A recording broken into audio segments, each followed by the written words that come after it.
vais expliquer de manière très simple comment fonctionne un bâtiment, sachant que peu de gens le savent, même les professionnels l'oublient. Donc le fonctionnement d'un bâtiment a beaucoup changé dans les 20 dernières années. Et je dirais, quand on cherche globalement mettre beaucoup de violence sur un bâtiment, ça ne sert plus à grand chose aujourd'hui, les déperditions ne sont pas là. Donc la présentation, on va voir comment, on parle un tout petit peu de climat, les sources de déperdition, la facture énergétique et les apports d'un bâtiment et l'architecture intelligente. Donc il y a 20 diapos et après je répondrai aux questions. Donc tout ça c'est en ligne sur mon site internet passivehouse.fr. Donc le bilan d'un bâtiment, c'est comme le bilan d'une entreprise ou le bilan de votre porte-monnaie. Il y a d'un côté de l'argent qui rentre et de l'argent qui sort. On s'arrange pour que reste un peu à la fin du mois. Mais dans un bâtiment, il y a des déperditions. Ce n'est pas seulement l'enveloppe. Il y a deux sortes de déperditions. Des déperditions dites conductives, donc le flux thermique qui passe au travers de l'enveloppe, qui a une différence de température. Donc globalement, quand on a une différence de plus d'un degré entre l'intérieur et l'extérieur. Donc les déperditions conductives, c'est quoi? C'est le flux thermique au travers des parois opaques et des portes et des fenêtres. Donc le mur, la toiture, le sol. Ce sont des watts ramenés à des mètres carrés d'enveloppe et à des différences de température. Donc là déjà, il y a une première fausse interprétation depuis 30 ou 40 ans qu'on fait de la thermique. Il n'y a strictement aucun intérêt, aucune logique intellectuelle et mathématique de mettre plus d'isolant sur un toit que sur un mur. Je rappelle, c'est des watts multipliés par des mètres carrés et par des kelvins.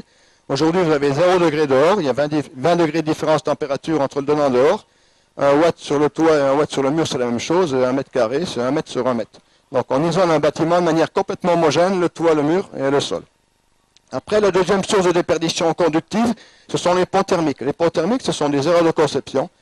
Donc il y a 20 ou 30 ans, on construisait pas trop cher et la thermique, on ne la maîtrisait pas parce que la facture énergétique était pas importante, on payait 3 fois rien d'énergie.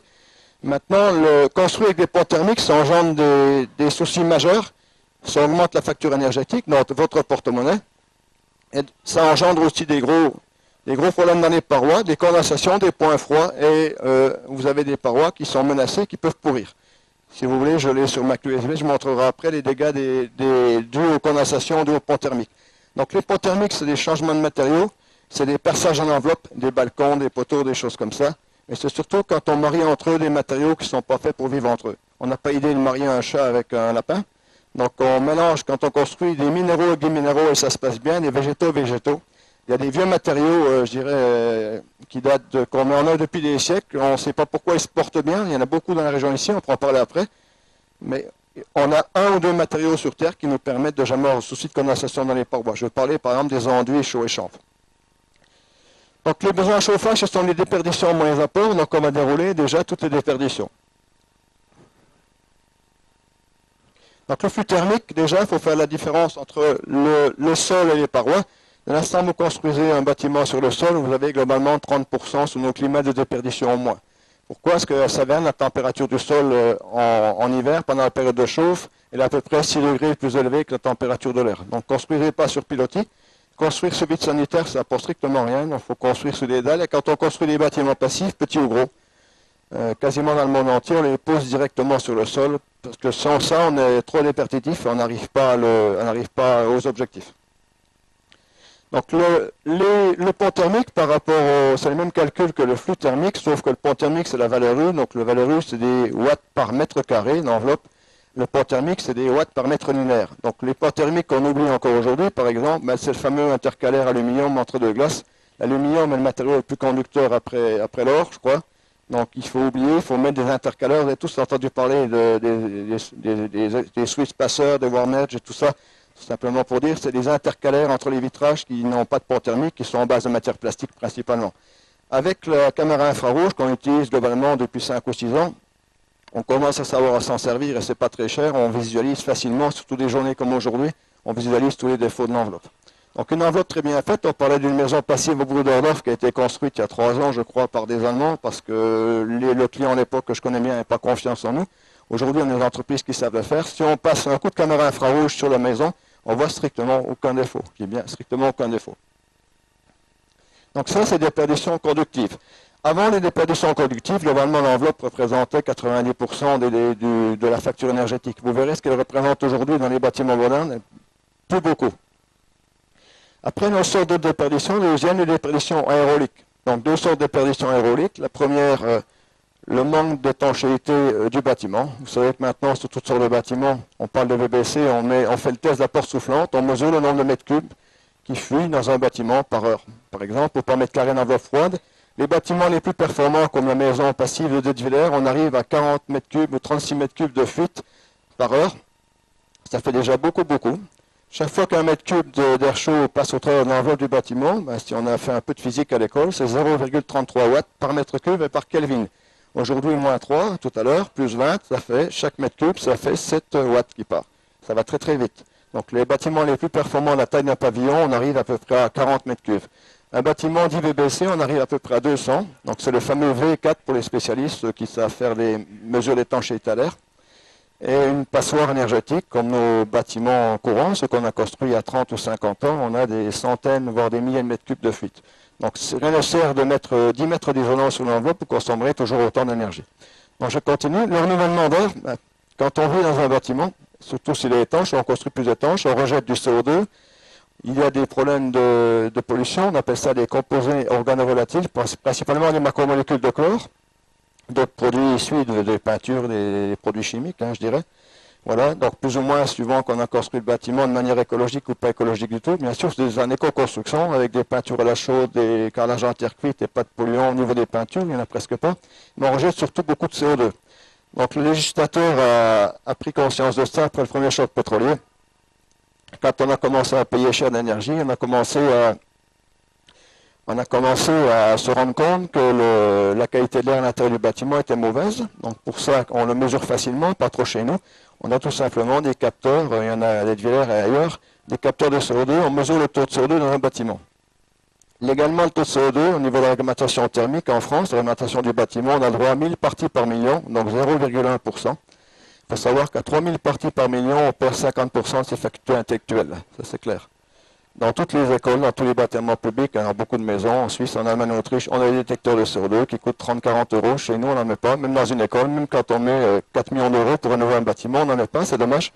Ça deviendra un jour obligatoire. Donc pour avoir une qualité de l'air, on doit renouveler l'air. Et à renouveler l'air, ça c'est le décret de 1982.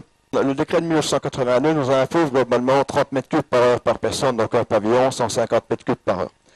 Donc si vous avez plusieurs solutions pour renouveler l'air, on prend l'air vicié, on le met dehors. C'est le système de ventilation simple feu. Et pour avoir de l'air neuf, on fait des trous dans les fenêtres. On fait des fenêtres très performantes et on fait des trous au-dessus. Donc l'air neuf et sain traverse le bâtiment et vous renouvelez l'air. L'autre solution, c'est de mettre une ventilation à double flux, qui est déjà un peu plus performante. Donc globalement, sur les calories qu'on met dehors, et vous verrez combien ça représente, on essaie de récupérer, sur l'air vicié qu'on met dehors, on essaie de récupérer les calories. Sur une ventilation double flux pas trop bien posée, je répondrai aux questions après, je ferai des dessins s'il faut, on récupère à peu près 20% des calories. Sur une ventilation double flux très bien posée, donc avec des gaines dignes de ce nom isolées à l'intérieur chauffé, on récupère 50% des calories. Et avec des matériels très performants, on récupère 80% des calories. Vous allez voir tout à l'heure ce que ça engage au niveau de la facture énergétique. Donc, des déperditions conductives et des déperditions aéroliques. Donc, 4 sortes de déperditions. Après, on a des apports dans un bâtiment. Qu'est-ce qu'on a comme apport? On a des apports solaires. Les apports solaires, c'est quoi? C'est tout simplement, ça marche vraiment mal. Les apports solaires, c'est tout simplement le soleil qui passe au travers de l'enveloppe. Et même des jours comme aujourd'hui, le bon Dieu nous envoie 200 kWh par mètre carré. Donc 10 mètres carrés, 2000 kWh. On avait hier matin moins 10 degrés sur Dietwiller, donc Saverne, il faisait 20 degrés et demi dans la maison et sans chauffage. Et l'après-midi, ça montait à 22,5. Donc tout ça, pour le faire, il faut une architecture bioclimatique, elle est obligatoire depuis, elle sera obligatoire au 1er janvier 2013. Globalement, on est obligé de construire pour les architectes avec un sixième, donc 17% de vitrage, c'est encore pas le cas. Et c'est malheureux, mais ça fait mal au ventre. Ici en Alsace, on dit qu'on est en avance. Mais à Dietwiller, il y a la maison bioclimatique, la maison passive sans chauffage et la maison voisine. Du côté du soleil, il y a une grosse porte de garage, il y a une porte d'entrée et il y a 1,20 m carré de vitrage. Et tout est vitré sur le nord. Ça va coûter 1000 euros par an pendant la durée de vie de la maison. Tout simplement parce qu'on ne s'est pas posé la bonne question. Vous pouvez le voir, parce qu'il y a beaucoup de visites et forcément ça choque tout le monde. La maison a été faite avec de bons matériaux, manifestement, mais il n'y a pas eu d'architecture. Donc tout ça pour dire, mettez un peu d'argent pour l'architecte quand vous concevez votre bâtiment, c'est fondamental, opérez une fois. Donc le flux thermique au travers des vitrages, ça peut couvrir 50% des besoins en chauffage. Vous verrez les graphiques après. Après, vous avez les apports internes. Mais les apports internes, c'est quoi? C'est vous et les machines. Globalement, 70 watts par heure. Donc c'est quand même déjà pas mal. Dans une maison qui consomme beaucoup, c'est négligeable. Dans un bâtiment très performant, c'est à peu près 15 à 20% des besoins de chauffage. Dans des bureaux de plusieurs milliers de mètres carrés, c'est même un problème, ça engendre de la surchauffe. C'est pour ça qu'on met de la clim dans les bureaux. Après, les récupérations de l'air vicié, comme on rejette 150 mètres cubes d'air chaud, vicié chaud par heure, si on a un rendement énergétique de 80%, 75%, vous voyez ce qu'on peut récupérer, c'est faramineux. Vous allez voir le tableau. Donc ça, c'est un tableau comportemental de bâtiment. Si vous voulez, je vous donnerai après. Donc d'un côté, vous avez les pertes, et de l'autre côté, vous avez les apports. Donc les pertes, le flux thermique au travers de l'enveloppe. Donc ça, plus vous mettez d'isolant, moins il y en a, bien sûr. Globalement, quand vous arrivez à 30-35 cm d'isolant dans nos régions, sur un pavillon, vous passez de chauffage. Et ces 3 jours-ci, moi j'avais une grosse formation avec une très grosse entreprise, quand même de 400 personnes dans le milieu des bâtiments, architectes et autres. On a fait les calculs, on va construire l'Ermitage à Frère-Joseph à 940 mètres, un hôtel de 6000 mètres carrés qu'on va faire bien sûr sans chauffage. Et les travaux vont démarrer d'ici quelques mois. Donc 3 jours pour concevoir et faire les calculs, c'est pas cher et c'est pas beaucoup. Donc le flux thermique de l'enveloppe, dans un hôtel comme ça là-haut, l'enveloppe est très grosse, 25 cm d'isolant, ça suffisait. Dans un pavillon, plutôt 35. Le flux thermique au niveau des portes et des fenêtres, même une fenêtre à triple vitrage, il faut oublier les bruits de compteur de bistrot il y a 10 ans, le triple vitrage ça marche pas, bien sûr que si, ça marche heureusement. Donc le triple vitrage, on a encore, au mètre carré, on a 5 fois plus de déperdition que les parois. Donc les industriels du verre font des progrès, mais il faut qu'ils travaillent encore beaucoup. Un vitrage est très très déperditif. Mais c'est grâce au vitrage qu'on récupère le soleil que le bon Dieu nous envoie gratuitement. Et des jours comme aujourd'hui, même en moins 15, quand il y a du soleil, ça marche très très bien, ça chauffe. Après, on a des ponts thermiques. Quand on conçoit des bâtiments performants, on a des solutions pour construire. Sous devis, on construit des bâtiments complètement exempts de ponts thermiques. Il n'y a plus de ponts thermiques. Ce n'est pas un problème énergétique, c'est un problème de condensation dans les parois et de risque sur la pérennité des murs. Il faut savoir qu'en France, on a une garantie dite décennale de 10 ans sous la structure, on a 30 ans sur les vis cachées. Donc un constructeur ou une entreprise qui veut construire un bâtiment, vous avez la condensation dedans, c'est très malsain pour vous, bien sûr, pour la pérennité des parois, mais vous avez 30 ans pour vous retourner contrôler. Les fuites d'air chaud, ça c'est parce qu'on ne construit pas des maisons comme des sous-marins. Si on voulait construire des maisons comme des sous-marins, on saurait le faire, ça coûterait tellement cher, ça ne vaut peut-être pas la chandelle. Mais au fil des années qui viennent, on va construire de plus en plus étanches. Alors retenez simplement que par rapport à la réglementation thermique 2005, le BBC ou la RT 2012, c'est 25, à peu près 20 à 25% plus performant au niveau d'étanchéité à l'air. Quand on construit des bâtiments sans chauffage, dit passive house ou énergie épais, là c'est encore 5 fois plus exigeant. Autrement dit, si on étanche des bâtiments, soyez vigilants avec du film, de l'adhésif, du scotch, déjà dans 20 ans que ce sera devenu le scotch à l'adhésif, mais on n'arrive jamais, je dis bien jamais, à obtenir ces résultats. On a des litiges, par exemple, Maison Fanel à Saint-Dié, maintenant c'est entre les mains du tribunal. Des gens ont cru bien faire, ils ont mis l'adhésif, ça ne tient jamais. Donc on recommence, et ça coûte cher. Après, le renouvellement d'air. Donc tout ça, ça fait des déperditions. Les apports sont simples, les apports internes à peu près, sur un pavillon, 50% des besoins, donc c'est énorme. La récupération d'énergie, les apports solaires, je veux dire 50%, les apports internes 15-20%, et le rendement de la ventilation qui couvre le reste. Après, vous allez voir le tableau. Le flux thermique, comment on le calcule? C'est tout simplement des watts par rapport à des mètres carrés. Les mètres carrés d'un bâtiment, on les a, sur les plans, c'est pas dur. Et le climat. Si bien sûr on en était, que le climat extérieur est le même qu'à l'intérieur, il n'y a pas de déperdition, voire des apports. Le petit DG, c'est le degré jour et degré jour unifié, c'est tout simplement la différence de climat entre dedans et dehors. Aujourd'hui, s'il fait par exemple moins 5 en moyenne sur les 24 heures, on aura 25 degrés jour par rapport à une base de 20 degrés. Il faut savoir qu'ici à Saverne, base 20 degrés, on a 3000 degrés jour. Donc la formule est quand même très simple, vous voyez, il n'y a pas besoin d'ordinateur, 300 mètres carrés par nombre de parois, si j'ai une valeur U, donc un flux thermique de 0,12, ou pour les plus anciens, une résistance thermique de 8, donc 32 cm d'isolant, je multiplie par mes degrés jour, par 24 heures pour 10 kWh, tout simplement, vous voyez, mes parois me coûtent sur une maison de 150 mètres carrés, 268 de sol, tout simplement, 2592 kWh. Les fenêtres, vous voyez, 30 mètres carrés de surface de fenêtre. Ben oui, le flux thermique est beaucoup plus important. C'est des fenêtres passives en triple vitrage qui viennent de chez Biber Bois à Val d'Ambach. Les fenêtres me coûtent 170 litres de fioul, mais pour 30 mètres carrés. Donc le rendement des fenêtres, il n'est pas terrible au niveau du flux thermique. Les ponts thermiques, ça peut, dans un bâtiment conventionnel ou actuel, ça représente 20% du coût énergétique. On a du mal à les calculer, on les calcule par défaut. Donc pour vraiment les mesurer, il faut la caméra infrarouge. Donc là, on va mesurer le 22 février. S'il y en a qui veulent venir voir, c'est possible. Dans des maisons passives, ce sera la nuit, on ira mesurer, on ira faire la thermographie sérieuse sur 2-3 maisons dans la région ici, sur la région de Saverne. Donc un bâtiment bien conçu, il n'y a pas de pont thermique. Donc ça, c'est toutes les déperditions. Voilà. Les fuites, ben, vous voyez, si j'ai un taux de fuite à 4 pascal, 4 pascal, c'est les conditions de fonctionnement d'un bâtiment. Pourquoi 4 pascal? Parce qu'une molécule d'air qui s'échauffe, elle se dilate. Donc en période froide, un bâtiment bien conçu, l'air intérieur pousse un peu vers l'extérieur. Donc la vapeur d'eau migre au travers des parois par une pression normale qui est à peu près de 4 pascal. Les tests, on les fait entre 80 et 10 pascal globalement. Il n'y a aucune machine qui sait faire à 4 pascal, mais le calcul nous donne le taux de fuite. Vous voyez, si j'ai 50 mètres cubes de fuite à 0,33 watts, ça me coûte 1200 kWh sur l'année. Et c'est une maison passive. Je serai en BBC, je serai à peu près à 500. Donc tout ça, ça nous fait un total de... Voilà, on y est. Voilà. Après, le rayonnement solaire, comment on le calcule? C'est tout simple. Vous voyez ici à l'est, sur la région de Strasbourg, on récupère 1 mètre carré de vitrage, reçoit par le soleil 115, quand il n'y a pas de brouillard, bien sûr, 115 kWh par an. Au sud, 210, bien sûr, si je vais à Marseille, c'est presque le double. Donc tout simplement, on multiplie des mètres carrés de vitrage par l'orientation. Après, on enlève 5% pour la salissure, parce que carreau a un facteur de salissure. Et puis, on multiplie ça par le facteur solaire du vitrage. Le facteur solaire du vitrage, c'est tout simplement ce qu'on récupère de rayonnement infrarouge dans le bâtiment par rapport à celui qui reçoit. Il y a une partie qui est perdue dans les lames d'air. C'est pour ça qu'on met des gaz plus lourds que l'air dans les lames d'air. C'est uniquement pour ça, de l'argon de krypton, pour retarder la convection. Il y a une partie qui est dissipée aussi par réflexion et une partie qui est dissipée dans les glaces. Et pour que les vitrages soient performants, les industriels depuis 10 ou 15 ans, même 20 ans, font des vitrages avec des couches dites basses émissives. On dépose des couches d'oxyde métallique de quelques microns sur les glaces pour créer un effet de serre.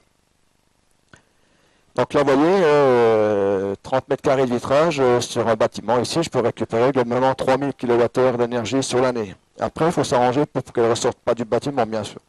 S'il y a des fuites, elle va ressortir tout seul. Les apports internes, c'est simple, je disais 70 watts par personne ou 2 watts par mètre carré par heure. Donc les apports internes, vous voyez, on peut les calculer sur un bâtiment comme ça, 1500 kWh sur un pavillon. Il y va. Voilà. La ventilation, alors ça, ventilation, il y a 3 sortes de ventilation, les ventilations simple flux, double flux, les ventilations contre-courant en flux croisé. C'est les seules ventilations qui permettent de récupérer au minimum 75% d'énergie. Alors ça, il faut faire attention au niveau de la thermique et des réglementations. Le législateur a mis en place des réglementations, réglementation thermique 2005, 2012, BBC. Ce sont des calculs réglementaires qui ne sont jamais des études thermiques, qui ne représentent jamais votre consommation d'énergie. De toute façon, il commence à avoir beaucoup de procès. Et les calculs sont donnés à l'énergie primaire. Donc l'énergie primaire, c'est l'énergie qui est produite à la centrale. Globalement, quand vous consommez 1 kWh d'électricité chez vous, il faut en produire 2,58 à la centrale. Quand c'est du gaz, c'est 1 pour 1. Quand c'est du bois, c'est 0,6. Quand c'est du solaire thermique, c'est 0. Bon Dieu, on ne voit pas des factures. Donc méfiez-vous, ce ne sont pas des études thermiques, ce sont des calculs réglementaires. Donc il faut faire les deux si vous voulez avoir vraiment un résultat de consommation. Donc le dernier Grenelle, la dernière demande du Grenelle, il y a 19 demandes dans un gros cahier des charges, une grosse publication de 130 ou 140 pages. Et dedans, il demande bien sûr qu'on fasse des calculs en énergie finale ou en énergie utile, en consommation, mais pas en énergie primaire. Donc c'est en train de changer. Donc une ventilation à simple flux, au rendement énergétique, il est de 0, on perd tout, on ne récupère pas de calories. À double flux, si elle est posée à l'ancienne, et encore aujourd'hui quelquefois dans les combes froids, pas chauffés, avec des gaines en plastique, avec 3 cm de laine de verre et du papier à chocolat, on arrive globalement à 20%. Quand le même système est posé à l'intérieur du volume chauffé, les calories sont perdues à l'intérieur du volume chauffé, donc on récupère 50%. Et quand c'est une ventilation très haut de gamme à contre-courant, on peut arriver entre 75 et 80% de rendement. Donc tout ça, c'est tout simple, il faut tout simplement mesurer le rendement. Donc mesurez le rendement d'une ventilation, les bureaux d'études ne le font pas, faites-le vous-même, les constructeurs non plus. Pour mesurer le rendement, on fait comme on mesure le rendement quand on épluche des pommes de terre. Donc je m'explique, j'ai 10 kg de patates, je fais l'épluche, je pèse 3 kg de plus, j'ai 70% de rendement. Donc une ventilation, c'est quand même simple comme bonjour, c'est la même chose. On prend un thermomètre à fil chaud, c'est mieux qu'un thermomètre normal, et on mesure les calories, donc la température de l'air qu'on rejette dehors, l'air vicié. C'est vraiment simple, vous serez surpris. À Saint-Denis-des-Vosges, une belle usine à Deuxy, on travaille ensemble, ils ont mis 150 000 € de ventilation avec Puits canadien. Ça fait 3 ans qu'on a mis les capteurs, c'était des fabricants d'électronique, on n'a jamais dépassé 23% de rendement. Bien sûr, dans les calculs, on était à 80%. C'est aussi un procès. Il ne faut pas mentir aux gens. Donc voilà. Après, là c'est le tableau final. Vous voyez, sur cette maison-là, il y a 2600 kWh de déperdition. Donc, je vous disais par 10 pour le litre de fioul pour l'enveloppe, 1700 pour les fenêtres, 1200 pour les fuites. Vous voyez l'importance des fuites, sachant que c'est un bâtiment très très performant. Le renouvellement d'air, vous voyez, c'est plus que l'enveloppe. Donc ça sert à quoi de mettre 2 mètres d'isolant si je récupère pas, si je mets des gros baies, c'est vraiment pas intelligent. Donc les poids thermiques zéro, ça nous fait 9000 kWh de déperdition. Les apports solaires, vous voyez, 30% de l'ensemble, 3000. Récupération d'énergie, sur la ventilation, j'en perds 3500, j'en récupère 2850, le bilan est déjà mieux. Et les apports internes, donc nous les personnes, 1500. Donc les besoins sur le chauffage de ce bâtiment se résument à 165 litres de fuel, dont 11 kW. On couvre 83% des besoins énergétiques, tout simplement, parce qu'on a fait travailler notre cerveau. Voilà. Donc vous allez voir le graphique. Le voilà. Qui parle un peu plus. Voilà. Regardez en bleu, en haut, l'enveloppe, c'est même pas un quart. C'est un peu plus d'un quart, c'est pas un tiers. Les fenêtres, 19%. Donc les fenêtres et l'enveloppe, ça représente pas la moitié du bâtiment. Donc, sachant qu'on ne met pas d'isolant sur les fenêtres, je dis pas, il ne faut pas acheter d'isolant. L'isolant, ça coûte pas cher, on le paye qu'une fois pour toutes. Mais ça ne sert à rien de penser qu'enveloppe, et aujourd'hui, on ne pense que l'enveloppe. Voilà. Les fuites, 13%, tout le monde a conscience de ça, rien à dire, on essaie tous de faire mieux. Mais oui, dans le demandeur, c'est 39%. Voilà. Donc, si on cherche sur les murs et que c'est les fuites, ou le demandeur, vraiment aucun intérêt, je dirais. Et aujourd'hui, tout le monde travaille uniquement sur l'enveloppe. Les apports, vous voyez, les apports solaires, 33%, c'est quand même important. Les apports internes, 17%. Dans une école, c'est beaucoup plus. La ventilation, vous voyez, en vert, l'énergie, je récupère sur l'air vicié, en fait. Donc, les polluants, je les mets dehors, mais je récupère quasiment toutes les calories. Oui. Et 18%, c'est ce qui me manque en appoint chauffage. Donc, j'ai divisé par 5, tout simplement, ma consommation énergétique. Et j'en ai fini, je peux répondre aux questions. C'était un peu bazar, j'ai eu du mal à l'adapter à l'écran. Mais maintenant, voilà. Donc, s'il y en a qui veulent cette présentation, c'est des pros, bien sûr, je peux leur donner. J'ai cru comprendre jusqu'à présent dans tout ce qu'on nous a présenté sur l'étanchéité à l'air que c'était vraiment le plan d'étanchéité qui était fondamental, donc l'enveloppe. Et vous dites non, c'est la ventilation. Donc vous êtes en opposition avec cette enveloppe complètement étanche? Non, je dis l'étanchéité telle qu'on l'a fait aujourd'hui, elle ne fonctionne pas. Alors pour voir comme il ne fonctionne pas, c'est tout simple. On peut montrer, là on en a. Si vous voulez les normes du VVC, on a le droit à 0,6 m3 de fuite par mètre carré d'enveloppe froide et par heure, c'est énorme. En passif, on est 4 fois moins et on a vu que ça nous pénalise encore beaucoup. Donc il y a deux sources de déperdition, c'est la déperdition aérolique. Donc je dis, c'est rien à faire de calculer, de regarder que l'isolant. Donc c'est l'enroulement d'air qui est énorme, et là on n'a pas le choix parce que c'est pour la santé.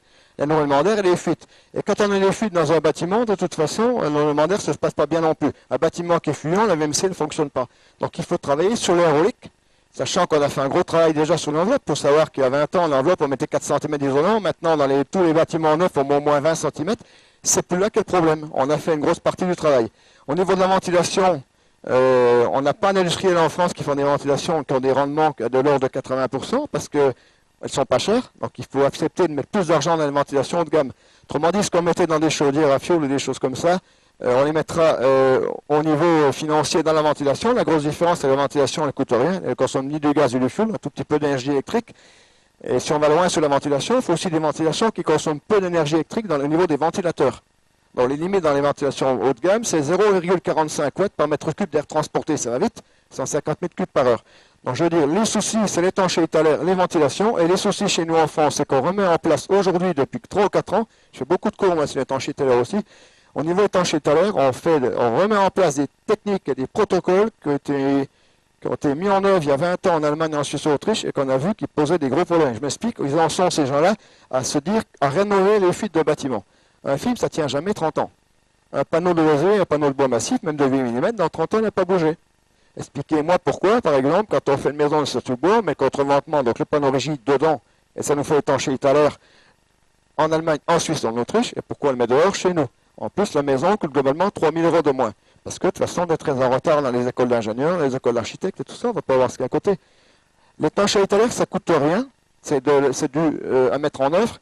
Il n'y a pas de matériaux, c'est simplement de la recherche et de la mise au point de détail. La ventilation, ça coûte de l'argent, on ne paye qu'une fois pour toutes. Il faut accepter dans le bâtiment, on a fait une erreur grotesque, je dirais grotesque, oui. On a mis pendant, vous êtes tous responsables, moi aussi, puis les gens là sont responsables, des jeunes quand ils étaient en échec scolaire, on les mettait dans le bâtiment. Aujourd'hui, on met les meilleurs. Dieu merci, la moitié des jeunes qui étaient en échec scolaire sont retrouvés dans le bâtiment, ils ont réussi parce qu'ils se sont trouvés dans un métier intéressant et passionnant. Ils ont envie d'apprendre, mais il faut mettre les bons, on a besoin de matière grise dans le bâtiment. C'est difficile le bâtiment. Et pour construire une maison passive, justement, il y a des filières de formation un peu privilégiées ou des métiers privilégiés, enfin... Il n'y a aucune filière, c'est tout simplement une petite spécialité pour des gens qui savent déjà construire. Donc une entreprise, toutes les entreprises locales peuvent y arriver. La première que j'ai accompagnée, moi il y a bien longtemps déjà, c'était une entreprise Piazentin à Molsheim, c'était des bonnes entreprises, point, qui faisaient la construction conventionnelle. N'importe quelle entreprise locale peut le faire, il faut qu'ils apprennent la petite spécialité, tout simplement, les différences. Comment je conçois un bâtiment au niveau de l'étanchéité à l'air, comment je conçois son pont thermique, comment je travaille au millimètre, comment je fais l'étude thermique, c'est pas plus compliqué que ça. Tout le monde est capable de le faire, tout le monde. Aujourd'hui, c'est quel métier qui se forme davantage à cette petite spécialité dont tu parles? Il y a 3-4 ans, c'était globalement les architectes, pas tous, mais les architectes, et après les entreprises, donc les constructeurs. Et seulement depuis 1 an et demi, on a les bureaux d'études, parce qu'ils ont compris qu'il faut vraiment y aller. Donc maintenant, on a un peu tout le monde vient. Et maintenant, les très très grosses entreprises. Donc des entreprises de plusieurs centaines de personnes qui ont compris. Ils savaient déjà, mais ils ne pensaient pas qu'il y avait un marché. Et quand un bâtiment se construit dans les 10 km autour, dans les Vosges, par exemple, Passivum a construit une maison passive il y a 2 ans. Là, il est à 12. Il fait 100%. Il n'a plus que ça. Et cette année, son carnet de commande 2012 est complet et début 2013 est déjà complet. Vous voyez, donc, par contre, au niveau des 3 dirigeants, sont quand même 2 BTS en construction, et le 3e, c'est un enseignant. C'est quand même malheureux, mais un jeune enseignant qui était enseignant dans le bâtiment, qui a quitté l'éducation nationale pour venir travailler dans le bâtiment parce qu'il y prenait plus de plaisir. Voilà. Donc ça, c'est dommage. Il faut garder les bons dans l'éducation nationale. Donc je pense qu'il faut former les enseignants parce que moi, je donne des cours à l'ENSTIB, l'école d'ingénieurs du bois, en dernière année, et au master architecture bois construction, à l'unité de Belfort et maintenant Longwy. Quand on a 20 élèves dans une classe, c'est beaucoup plus rapide, beaucoup mieux. Donc il faut mettre le paquet dans les écoles, je pense. C'est plus efficace que dans le bâtiment. Parce que les jeunes, ils vont se retrouver dans une entreprise et c'est le bonheur pour eux. Parce que moi, ma génération, quand on sortait de l'école, tu allais à l'école, tu ne sais rien faire, on va t'apprendre. Voilà. Maintenant, quand ils sortent de l'école, c'est eux qui apprennent aux anciens. Puis ils ont appris des techniques et des modes de travail que nous, les anciens, on ne savait pas. Donc voilà. J'ai formé des maçons à Limoges, l'ancienne entreprise est vosgien d'origine, s'appelle Cotralim, construction traditionnelle limousin. Ils ont fait 3 fameux clubs Passive House. Aujourd'hui, ils ont 4 ingénieurs, dont 3 ingénieurs MSTIB, ingénieurs bois, alors que ce sont des maçons, vous voyez. Tout le monde y arrive à condition d'avoir une conscience professionnelle. Et Dieu sait si les entreprises ici dans la région, ils ont une conscience professionnelle. Ils essaient tous de bien faire. Donc s'ils font moyen, c'est parce qu'ils ne leur ont pas demandé ou qu'ils n'ont pas pris conscience, mais c'est jamais de la faute du personnel quand c'est pas bien fait. Biberbois, pour finir, qui est une belle entreprise que tout le monde connaît, qui a 180 personnes, je crois. Hein, c'est la 3e génération. Ils ont refait une usine. Aujourd'hui, ils font 200 fenêtres par jour, 60% triple vitrage. Ils ont monté une usine spécifique qui démarre avec retard, mais qui va démarrer dans quelques mois pour faire que de la fenêtre pour des bâtiments passifs. Et il y a 12 semaines de relais aujourd'hui. En Autriche, il n'y a plus un fabricant de fenêtres qui vend double vitrage quasiment. C'est tout du triple. On va tous passer au triple vitrage sans problème. Et les prix diminuent tout le temps.